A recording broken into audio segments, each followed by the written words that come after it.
नगरपालिकेची निवडणूक 9 वर्षानंतर सुरू आहे. 2016 नंतर 2025 ला ही निवडणूक सुरू आहे. आणि या 9 वर्षाच्या आणि अगोदरच्या 25-30 वर्षात जे सत्तेवर आहेत, ज्यांनी त्या ठिकाणी पुढे काम केलंय,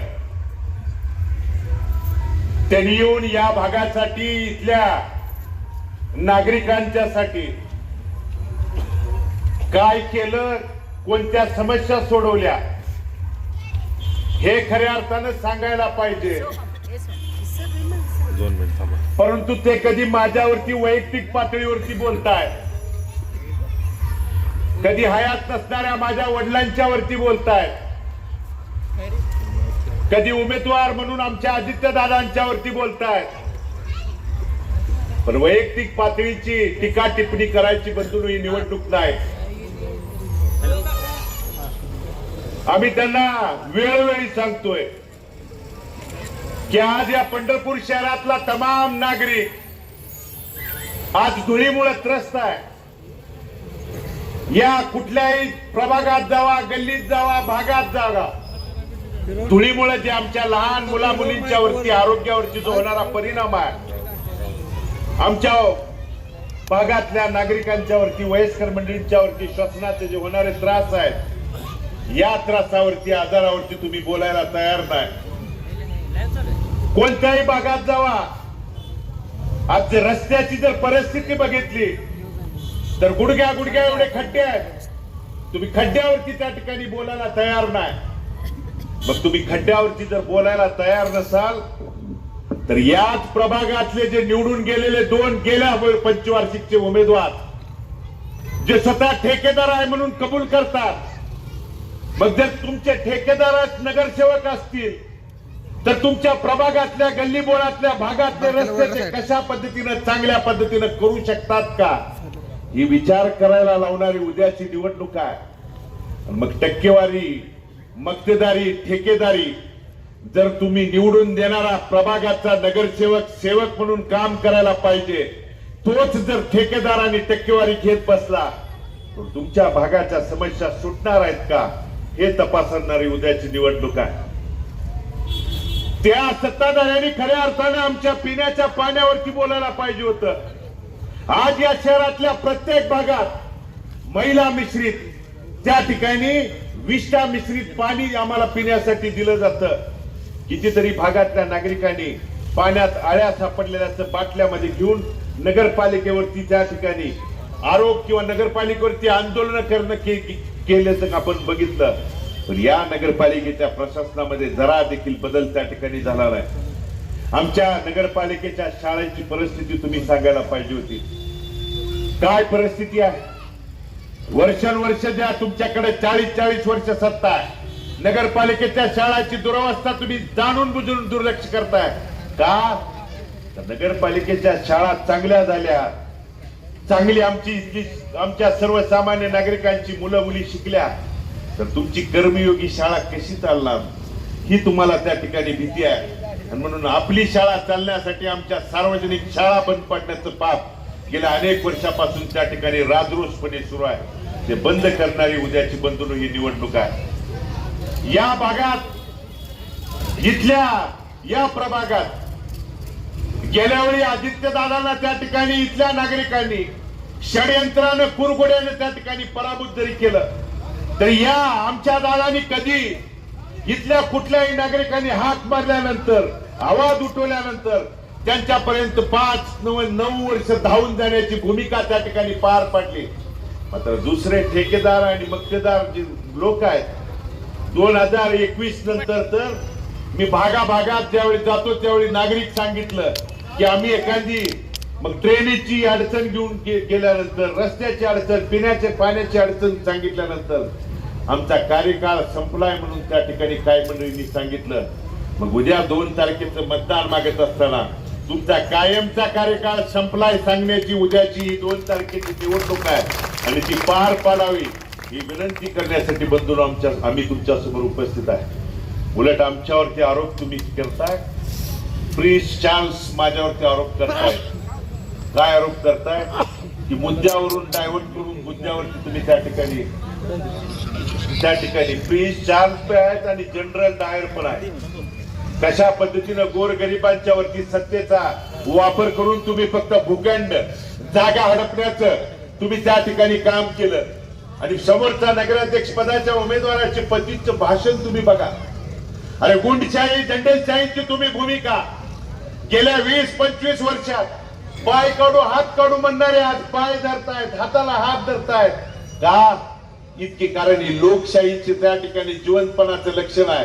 तुम्ही दंडेलशाहीची भाषा करणारे लोक आज साजूकतेचा नम्रतेचं पांघरून घेऊन तुमच्याकडे आशीर्वाद मागायला येतात आणि भाषण कशी करतायत माहित आहे? यांच्या आयुष्यात कधी येते अशा पद्धतीनं बोलले नाहीत. एक जाहिरात येत होती बघा हिंदीमध्ये, पहिले मैं बहुत गरीब था, तसं ते सांगतायत. मी 1995 ला खूप गरीब होतो, पकालीवरून पाणी वाहत त्या ठिकाणी होतो. मग पाणी वाहत वाहत त्या ठिकाणी मी नगरसेवक झालो, पकालीवरून पाणी वाहत वाहत नगरसेवक झालो. मग झाल्यानंतर मी नगराध्यक्ष झालो. नगराध्यक्ष झाल्यानंतर मी चिरमुरे खात, चिरमुरे बॉडी तर बघा त्यांची, ते काय सांगतात, मी चिरमुरे खात नगरपालिकेचा कारभार केला. चिरमुरे आणि त्यांच्या बॉडीचा जर तुम्ही अंदाज लावला तर ते किती धादांत खोटं बोलतात की त्यांच्या बोलण्यावरून तुम्हाला त्या ठिकाणी लक्षात येतं. आणि मग तुम्ही साजूकतेचा आव जरी आज आणत असला तर तुमचे किती त्या ठिकाणी भ्रष्ट कारभार उघडे करायला आमच्याकडे पुरावे आहेत. तुम्हाला पुरावानिशी बदलून सांगतो की आपल्याच महावीर नगर मध्ये बजाजांचं जे दुकान आहे, शोरूम आहे, त्याच्या समोरचा जो भूखंड हडपण्याचं पाप आणि घाट कुणी घातला ते तुम्ही या ठिकाणी समोर येऊन इथल्या पंढरपुरातल्या नागरिकांना सांगायला पाहिजे. त्या भूखंडाची खरेदी नगरपालिकेच्या प्रशासनाला अधिकाऱ्यांना हाताशी धरून आणि त्या भूखंडाचा खरेदीचा बंधून दिवस कोणता काढलाय माहित आहे? तारीख कुठली माहित आहे? 26 जानेवारी. मला सांगा, या संबंध भारत देशामध्ये 26 जानेवारीला कोणतं शासकीय ऑफिस सुरू असतं मला तुम्ही त्या ठिकाणी सांगा. मात्र यांनी भूखंड हडप करताना सुद्धा 26 जानेवारी प्रजासत्ताक दिन, महामानव डॉक्टर बाबासाहेब आंबेडकरांनी दिलेल्या घटना आणि त्या ठिकाणी जे संविधान आहे ते संविधान देखील पायमल्ली करण्याचं काम आणि पाप या सत्ताधाऱ्यांच्या काळामध्ये त्या ठिकाणी झालं. आज हे सांगतायत ना मुद्द्यावरती बोला, तुम्ही दडपशाहीने त्या ठिकाणी हुकुमशाही पद्धतीनं आमच्या दादूंनी सांगितलेल्या पद्धतीनं जनरल डायरनी आज विकासाच्या मुद्द्यावरती बोला म्हणून तुम्ही सांगताय. कुठेही कोणत्याही चौकात शिवतीर्थावरती विकासाच्या मुद्द्यावर घेऊन यायला आम्ही तयार आहे.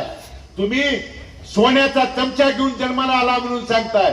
आम्हाला गल्लीनं गल्ली बोळं बोळ त्या ठिकाणी माहित आहे म्हणून सांगताय. होय, तुम्हाला गल्लीनं गल्ली बोळं बोळ माहित आहे का? कुठल्या गल्ली बोळात त्या ठिकाणी एखादा ओपन स्पेस शिल्लक आहे का हे बघण्यासाठी तुम्ही गल्ली बोळामध्ये फिरलाय. म्हणून ती माहित असताना सांगताना बदलून माझ्याकडे हा उतारा आहे. मी उतारा तुम्हाला त्या ठिकाणी दाखवतो. हा उतारा जवळजवळ 13 हेक्टरचा हा उतारा आहे. या उतार्यामध्ये 13 हेक्टर म्हणजे तो 13 हेक्टर वरती एक ट्रस्ट आणि सर्वसामान्यांची नावं होती आणि त्या नावावरती नगरपालिकेच्या सत्तेचा गैरवापर करून धमकावून त्यांच्यावरती आरक्षण टाकतो म्हणून सांगून कवडी मोलानं त्या ठिकाणी खरेदी घेतली. मी पत्रकार बांधवांना देखील मगाच्या त्या ठिकाणी भाषणामध्ये आणि त्यांना ते त्या ठिकाणी कागद उतारा दाखवलाय. आणि तो उतारा कोणाच्या नावावर आहे बंधूंनो माहित आहे? तो ऋषिकेश उमेश परिचारक आणि प्रशांत परिचारकांच्या चिरंजीवांच्या नावावर 13 हेक्टरची जमीन कशी खरेदी केली तुम्ही नागरिकांना, तमाम इथल्या शहरातल्या नागरिकांना येऊन सांगायला पाहिजे. बंधूंनो, ही सत्ता कशासाठी यांना पाहिजे हे तुम्ही सांगितलं पाहिजे. ही सत्ता फक्त या बगल बच्चांना धरून दमदाटी हरिरावाची भाषा करायची. कुणी तुमची मूलभूत समस्या तिथे घेऊन गेल्यानंतर का अरे तुरीची भाषा वापरायची आणि या ठिकाणी भूखंड असतील, जागा असतील, इथल्या ट्रस्टच्या जागा देखील बळकवण्याचं पाप आणि घाट.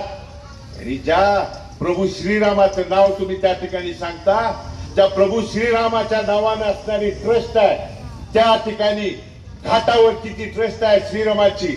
9 गुंठे जागा देखील यांच्या कुटुंबाला हडप करण्याचं पाप आणि काम त्या ठिकाणी झालं. यावरती तुम्ही येऊन समोर येऊन बोलायला त्या ठिकाणी तयार नाही. आणखी 4 दिवस आहेत. माझ्यावरती आरोप करताना आम्ही ठामपणे सांगितलं की नगराध्यक्ष पदाच्या उमेदवार या व्हिजनवर विकासाच्या मुद्द्यावर त्या ठिकाणी समोर येत आहेत। तुम्ही देखील तुमच्या नगराध्यक्ष पदाच्या उमेदवारांना समोर घेऊन या। त्या माझ्या आई समान मातेला जर बोलता येत नसेल तर त्यांचा वकील म्हणून तुम्ही कोणी या, त्या चौकामध्ये विकासावर आणि व्हिजनवरती डिबेट करा, बोला। तुम्ही 40 वर्षाच्या सत्तेमध्ये काय केलं सांगा, आणि काय केलं म्हणून जर सांगायला तुमच्याकडे मुद्दा नसेल तर तुम्ही माघार घ्या। आम्ही जो तुमच्यावर भ्रष्टाचार आरोपानिशी पुराव्यानिशी तुम्हाला दाखवू, आमच्याकडे केलेल्या आरोपाला पुरावा नसेल आणि आमच्याकडे पुरावा सिद्ध होत नसेल तर आम्ही त्या निवडणुकीतून माघार घेऊ म्हणून सांगितलं। परंतु आणखी ते समोर यायला बंधून तयार नाहीत, म्हणून ही चुकीच्या भूमिकेतून घेऊन जाण्याची भूमिका हे जर काही लोक करत असतील तर ह्या लोकांना खड्यासारखं बाजूला सारण्याची उद्याची 2 तारखेची निवडणूक आहे बंधूंनो। आज महिला असतील, इथले नागरिक असतील, पिण्याच्या पाण्या आरोग्याच्या विषयी पाणीपट्टी घरपट्टीची काय परिस्थिती आहे। दिवसेंदिवस तुम्ही पाणीपट्टी वाढवता, घरपट्टी वाढवता, पण ज्या नगरपालिकेच्या माध्यमातून सुविधा द्यायला लागतात त्याच्याकडे जाणून बुजून त्या ठिकाणी दुर्लक्ष करता। आज भाजी मंडईच्या शहरातली काय परिस्थिती आहे। आज माझा फुल विक्रेता असेल, एखादा व्यापारी असेल, तो विक्री करायला गेल्यानंतर बसायला 1 फुटाची जागा देखील त्यांच्याकडे व्यवस्थित शिल्लक ठेवली नाही। अशी या शहरातली परिस्थिती तुम्ही त्या ठिकाणी केली। आज मंदिर परिसरातला कॅरिडॉरच्या नावाखाली अनेकांची घरं उद्ध्वस्त करण्याचं काम बाप आणि घाट त्या ठिकाणी घातला। आमचे दादू दादा त्या ठिकाणी आदित्य दादांनी तिथं देखील आवाज उठवण्याची भूमिका त्या ठिकाणी व्यक्त केली। होळकर वाडा असेल किंवा अनेक त्या ठिकाणी पुरातन आमचे जे पंढरपूरकरांना ओळख म्हणून ज्यांच्याकडे बघितलं जातं ते उद्ध्वस्त करण्याचं काम त्या ठिकाणी चालू आहे। त्याच्यावरती आवाज उठवणारी मंडळी आहे। आणि तुम्हाला प्रश्न पडला असेल बंधूंनो, एकाच प्रभागात दोघं पती पत्नी कशी उभा आहे। ह्या आदित्य दादांना त्या ठिकाणी तीर्थक्षेत्र विकास आघाडीकडून उमेदवारी दिल्यानंतर या भागात बऱ्याच ठिकाणी जाऊन आम्ही आलो उमेदवारीच्या बाबतीत, पण दटेलशाहीनं दबावाचे राजकारण त्या ठिकाणी केल्यानंतर आदित्य दादांनी मला आणि बापूंना सांगितलं की ज्या तालुक्यात शहरात दंडेलशाही वेगळ्या वेगळ्या भूमिकेतून दबावाचे राजकारण करून ज्या बिनविरोध जागा करण्याचं पाप आणि घात त्या ठिकाणी होत असेल तर दादांनी त्या ठिकाणी सांगितलं की मी माझ्या ओपन महिलेच्या ठिकाणी पत्नीला उभा करतो, परंतु यांच्या दबावाला मी त्या ठिकाणी बळी पडणार नाही म्हणून सांगितलं। पती पत्नी या ठिकाणी आशीर्वाद मागण्यासाठी समोर तुमच्या पुढे आले, म्हणून ही भूमिका घेऊन जाण्यासाठी बंधूंनो आमचा विरोध, आमचा वैचारिक विरोध आहे, वैयक्तिक स्वार्थाचा आणि स्वार्थाच्या राजकारणाचा विरोध नाही। आमचं व्हिजन विकासाची भूमिका हेच आहे की स्वच्छ पंढरपूर, सुंदर पंढरपूर करण्याच्या बाबतीत धूळमुक्त पंढरपूर असेल, खड्डेमुक्त पंढरपूर असेल, इथल्या नागरिकांना पिण्याचं स्वच्छ पाणी असेल, इथला नगरसेवक आमचा ठेकेदार, गुत्तेदार, मक्तेदार, टक्केवारी घेणारा त्या ठिकाणी नसला पाहिजे। इथला निवडून देणारा नगरसेवक प्रामाणिकपणे सेवक म्हणून तुमचं काम त्या ठिकाणी करणारा असावा। या भागातल्या आमच्या नागरिकांच्यासाठी शिक्षणाची व्यवस्था चांगली त्या ठिकाणी झाली पाहिजे। घरपट्टी, पाणीपट्टी त्या ठिकाणी त्या नियंत्रित करून आमच्या नागरिकांना दिलासा देण्याच्या बाबतीत असेल, मंडई असेल किंवा इथल्या माझ्या माता भगिनींना एखादी आज ब्रह्मांड नायक पांडुरंगाच्या नगरीनं नावानं दर्शनासाठी जगभरातून देशभरातून भाविक बंधूंनो एकत्रित येतात, दर्शनाला येतात। मात्र स्टँड वरती किंवा रेल्वे स्टेशन वरती तो भाविक उतरल्यानंतर मंदिरापर्यंत पायी चालत असताना माझी एखादी माता भगिनी आली तर तिला मुतारीची सोय देखील इथल्या या शहरामध्ये त्या ठिकाणी नाही। म्हणून जर ही माता भगिनींच्यासाठी, इथल्या स्थानिकांच्यासाठी जर नगरपालिका ह्या एवढ्या मूलभूत सुविधा त्या ठिकाणी देऊ शकत नसेल तर का कोणत्या तोंडाने तुम्ही त्या ठिकाणी पुढे येऊन ते लोक त्या ठिकाणी मत मागतायत। फक्त यांच्याकडे विकासाचे मुद्दे विजन नसल्यामुळं याच हे जे जातीवादी सरकारच्या नावाखाली भूमिकेतून फक्त आपल्या मनामध्ये विष कालवण्याचं पाप आणि काम त्या ठिकाणी केलं जातं। विकासाचा मुद्दा नसला की जातीपातीच्या राजकारणात आपल्याला अडकवायचं आणि वेगळ्या भूमिकेकडे घेऊन जाण्याची भूमिका उद्याच्या 2 तारखेपर्यंत होईल बंधूंनो। पण हे तीर्थक्षेत्र विकास आघाडीचा अजेंडाच आहे की सर्वसामान्य बहुजन समाजाला एकत्रित घेऊन गुन्ह्या गोविंदानं त्या ठिकाणी काम करायचं। आज तुम्ही सुसंस्कृतपणाचं संस्काराची भाषा वापरता, एकीकडे माझ्यावरती टीका माझ्यावरती जरूर करा, पण माझ्या हयात नसणाऱ्या वडिलांच्या वरती देखील तुम्ही टीका करता। तुम्ही चुकलात, परंतु तुमच्यावरती टीका करणारे भरपूर मुद्दे आहेत, पण हयात नसणाऱ्या व्यक्तींच्यावरती टीका करू नये.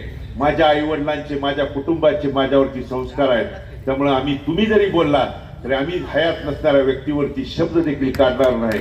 हे पांडुरंगाच्या नगरीचे संस्कार आहेत. माझ्या वडिलांनी, हयात नसणाऱ्या वडिलांनी काय केलं म्हणून सांगताल तर माझ्या वडिलांनी कधी गुंडगिरीला, हुकुमशाहीला, प्रवृत्तीला त्या ठिकाणी ज्या जवळपास देखील थारा दिला नाही. कधी सत्तेचा, आमदारकीचा वापर करून कुठल्या गोरगरिबाला पोलीस प्रशासन आणि विविध संस्थांच्या माध्यमातून धाक आणि त्या ठिकाणी अन्याय करायची वागणूक दिली नाही.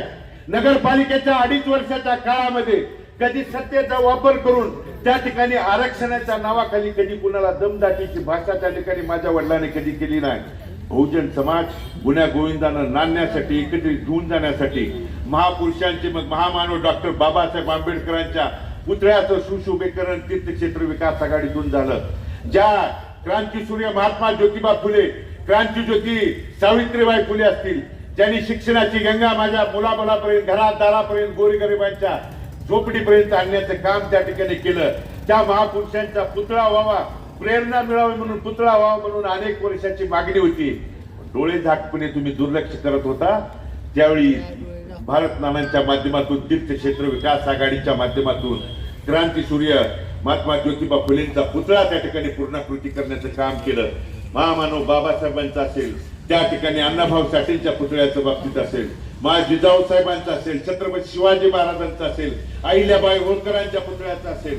पण तुम्ही जाणून बुजून त्या ठिकाणी अडचण आणायची, एखादं काम करायला लागलं तर त्याच्या पायात पाय घालायचा प्रकार जो त्या ठिकाणी सुरू आहे बदलून, ही चुकीची माणसं जोपर्यंत बदलणार नाहीत तोपर्यंत मूलभूत गरजाला जर आपल्याला झगडावं लागलं असेल, एकीकडे आम्ही मूलभूत गरजा मागतोय आणि दुसरीकडे मात्र आम्हाला आंतरराष्ट्रीय शहर करू म्हणून राज्याचे, जिल्ह्याचे पालकमंत्री आणि स्वतःचे नेते मंडळी सांगत असतील तर ही डोळे झाकपणे त्या ठिकाणी दिशाभूल करण्याचं काम जे करतायत, ही मंडळी खड्यासारख्या बाजूला सारण्यासाठी तीर्थक्षेत्र विकास आघाडीच्या या रिक्षा चिन्हासमोरचं बटन दाबून भयमुक्त, धूळमुक्त, स्वच्छ पंढरपूर, सुंदर पंढरपूर, पिण्याच्या पाण्यासाठी त्या ठिकाणी योग्य पाणी पुरवठा करणारी पंढरपूर नगरपालिका म्हणून नावाजण्यासाठी आपण आशीर्वाद द्यावा.